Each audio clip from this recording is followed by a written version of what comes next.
Hello, and welcome to Know Before You Go, a program of the Dominican Central Province of St. Albert the Great that allows us to take a look ahead at the upcoming weekend's readings.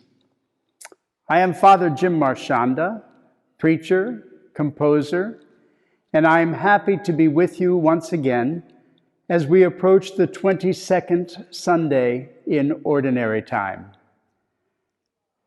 I am coming to you from the mountains of Abruzzo, Italy, where I am beginning my first 3 months of a sabbatical year.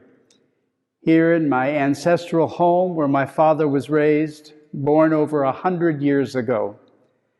And I am in the chapel of La Madonna di Loreto, where we are celebrating a 9-day novena to our Blessed Mother, which culminates this weekend with a gigantic procession throughout the entire village, carrying the Madonna with a band, with flower girls throwing rose petals along the way, and then a very large celebration in the bigger church with the Bishop of Sulmona, the head of this diocese, coming to preside and to preach. It really is a privilege to be among these people and to be able to celebrate and to preach myself, both in Italian and in English, while I am here. For this weekend's readings, we have a reading from the prophet Jeremiah, and then from St. Paul's letter to the Romans, and then from the Gospel of St. Matthew. And they eventually all come together in a pretty strong teaching for us. But it's good to pay a little bit of attention to each one of them to prepare you for what you're going to hear. Jeremiah opens very strongly, crying out to God, saying, "Lord, you duped me, and I let myself be duped. People are mocking me. People are yelling at me for speaking your name. People are criticizing me. People are threatening me. So I've decided I'm not going to use your name anymore. I'm going to just shut up. I'm going to be quiet." And then as the reading ends, he says, "But when I try, there's a fire within me that will not let go. And I realize I must be faithful to preaching your name and your glory." It's a wonderful reading. It's a wonderful reading that I'll come back to at the end. The gospel parallels that in the very, very famous passage from St. Matthew, where Jesus is walking with his disciples and he is predicting his own passion, death, and resurrection. And he tells them what is going to happen to him, how he is going to be handed over to the high priests, and they are going to torture him. They are going to kill him and bury him, but that he will be raised on the third day. And it's that famous passage in Matthew where Peter will have none of it. And Peter takes him aside and rebukes him. He says, "God forbid that anything like that ever happen to you. I won't let it happen." And then what does Jesus say? "But get behind me, Satan."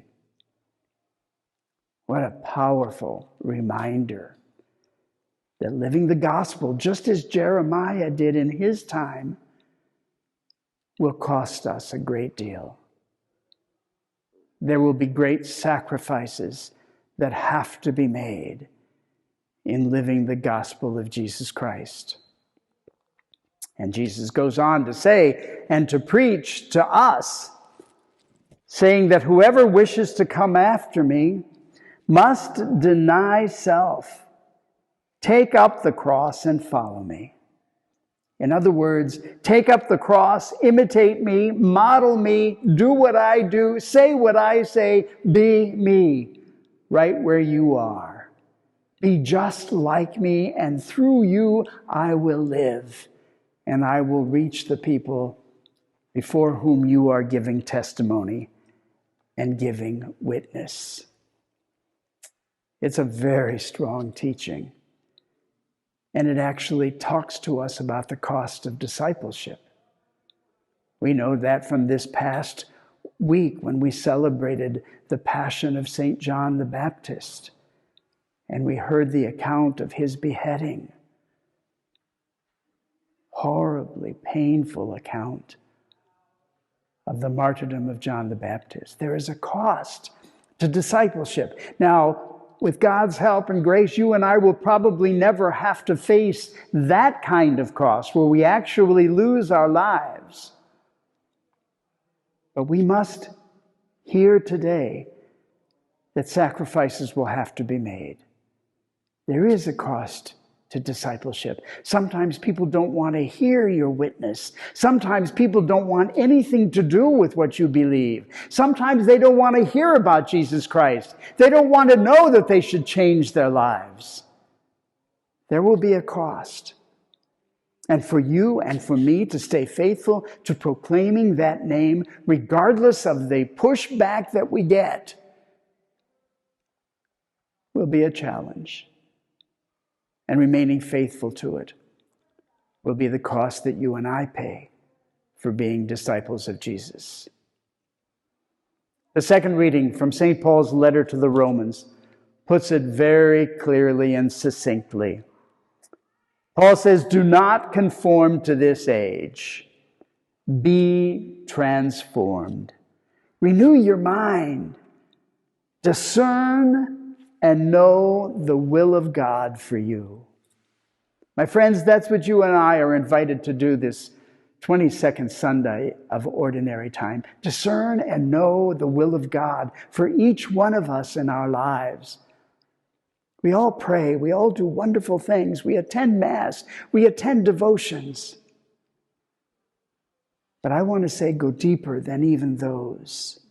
Discern and know the will of God for you in your lives.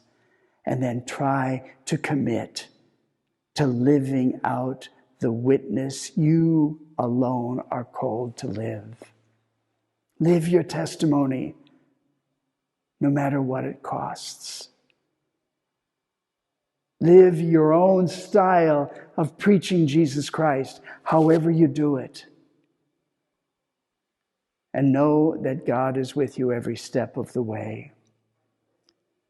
We'll all be tempted at times to want to lighten the burden, especially if we're getting pushback. We might be tempted like Jeremiah to say, I'm not going to talk about it anymore. I'm not going to push people. I'm not going to try to challenge people to live richer, deeper, fuller Christian lives. Because people are getting mad at me. People are getting impatient with me. And we might quiet down. But let me tell you, if you have been honest with discerning God's will for you, even if you quiet down, it will take hold of your heart. And just like Jeremiah, you will not be able to remain quiet. God's love for you and through you will take hold of your heart, and it will inflame you to live up to what you are committed to. This is a wonderful weekend. We've heard these sayings in the scriptures many, many years. Get behind me, Satan. Unless you take up your cross and follow me, you cannot be with me. All very important sayings. But let's take it today and make it our own. Let's embrace these readings as our own. Let us discern the will of God for us and then pray for the courage to be everything that God hopes we will be. God bless you and your families.